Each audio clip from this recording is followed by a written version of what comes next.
When you very first get your unit, you're supposed to pull the sticker off and charge it overnight before you use it. Then your little charge thing will have a red light to show it's charging, and the light will turn green when it's fully charged. This little piece comes with it. This is where your hand piece goes after you put that on your piece. And then you have a little stand thingy that you can set it in.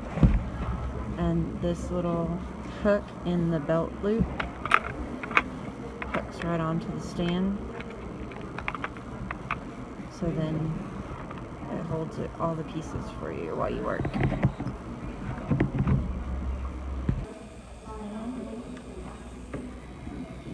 Here I am in the Kupa class trying to figure out how to use this Efile now that I have it.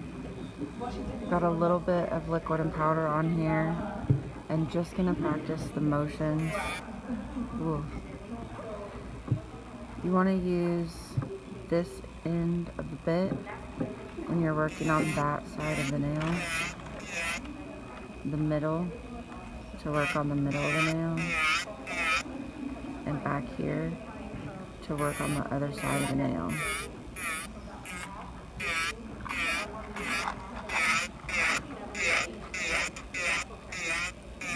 Thank you. You want to make sure you keep moving so that you don't build up heat.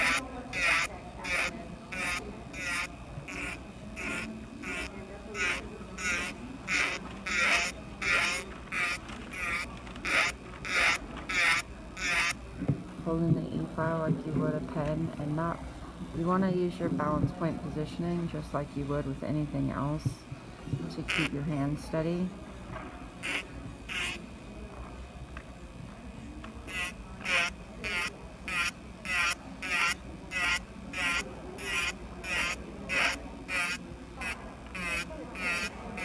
You want to make sure you're using the entire bit. So again, that front side here, the center here, and that other side here. Keeping it in motion is how you keep from causing heat.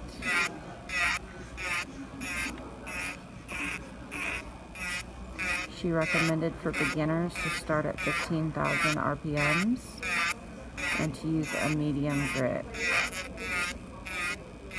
She also recommended starting off with a sanding band for a beginner, and I would definitely qualify as mega beginner.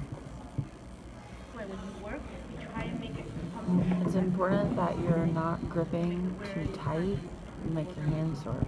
You're literally just resting it on your hand, kind of how you would a pen, and then when you're working with it, you're not applying pressure, you're just holding it so that when it goes on the nail, you're not really pressing in, you're just gently guiding it.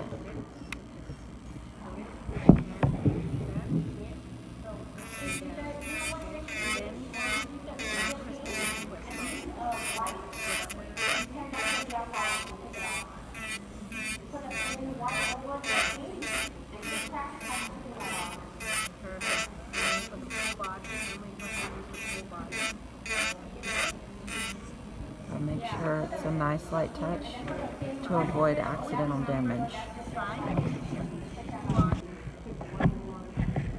It's important that you have a little bit of gap between the handpiece and the bit so that it has room to spin. I started off with mine too tight and she came around and fixed it. So you don't want it pushed all the way in like that. You want it to have that little tiny bit of gap. And if you have a Mani Pro, it has little dots for unlock, and then turn it back to line the dots up to lock it. And see, mine locked with it all the way in, so it doesn't have enough room to spin. So unlock it.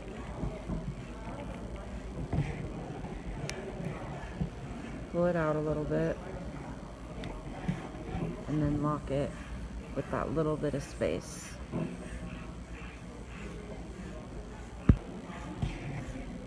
Here's another bit I'm switching. So I dusted off the handpiece before switching bits. I'm gonna add a little bit of space and then lock it into place. So then now it's ready to go. I just got schooled. You're supposed to only go one direction. So don't go back and forth like this. If you're right-handed, you'll go one direction this way with your little thing on F for forward.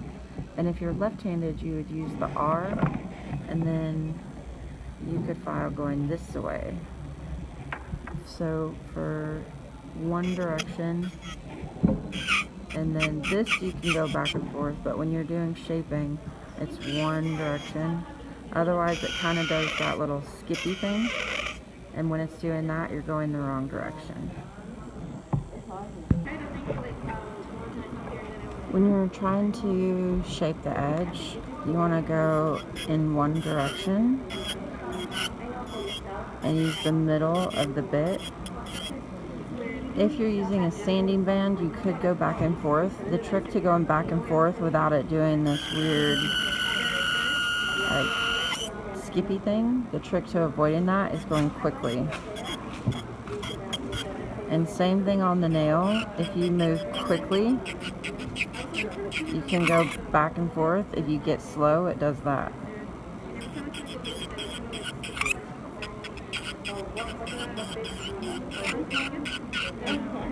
So when you can't control it, just go one direction.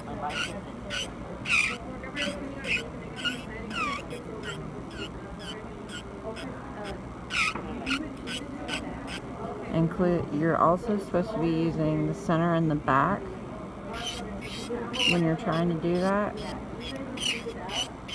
And I keep hitting it with the tip here, which is what's causing it to do the gouges or the skipping, is because I end up trying to use the tip, and you're supposed to use the center or the back.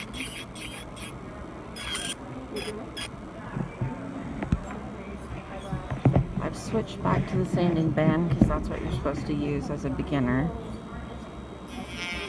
until I can get used to the idea of moving it faster and using the center of the band for the shaping, and using the center and the back part there, the center and the back part, when I want to go back and forth. You want to keep that tip, that sharp edge, off the nail when you're going back and forth. If you're going to use that sharp edge, you want to go in one direction. You also want to make sure that you're always working parallel with the nail, so that you're not gouging into the nail.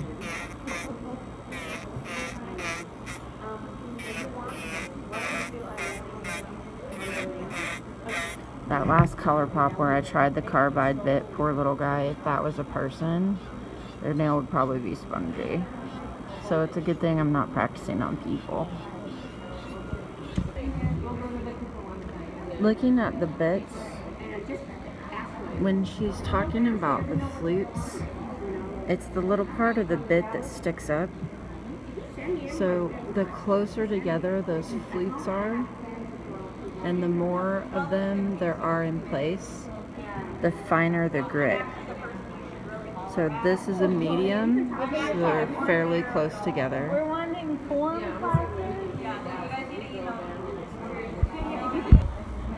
Alright, I was doing something else wrong. Surprising, I know. So the reason that when I was coming over here, it was like jerking and jumping around the corner, is you need to hold it at a little bit of an angle when you're going across the edge, versus trying to hold it straight up and down, because it's that straight up and down that gives it a really uncomfortable vibration, as well as jerking itself around that corner when you get over to that side. Also, if you'll go part of the way and then finish, it gives it a little bit of a break so that you can get it smoother as well.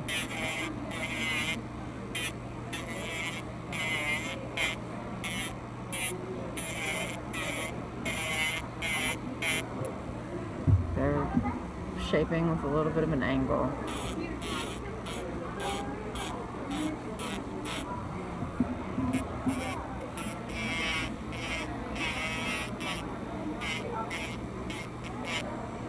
Yay for taking a class, right?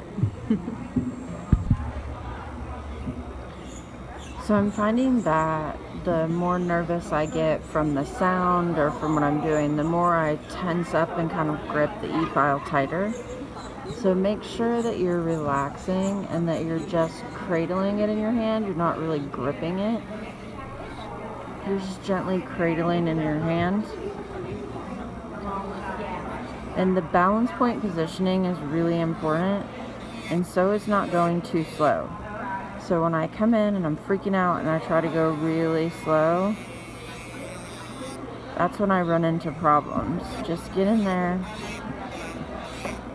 and learn on something besides someone's real hand so that you're not afraid to get in there and try it, so that you get used to the feel of it and you're not choking down on it so hard. You're just letting it relax in your hand so that you can see how it's just literally sitting on my hands. I've just got my thumb and finger resting on it. That's how I would hold a pen. If you hold a pen like this, then you can hold it like that. Just make sure that you're just holding it like that. You're not gripping it like that. So however you hold your pen, hold your handpiece. And just let it rest in your hands. Don't grip it really hard. Relax.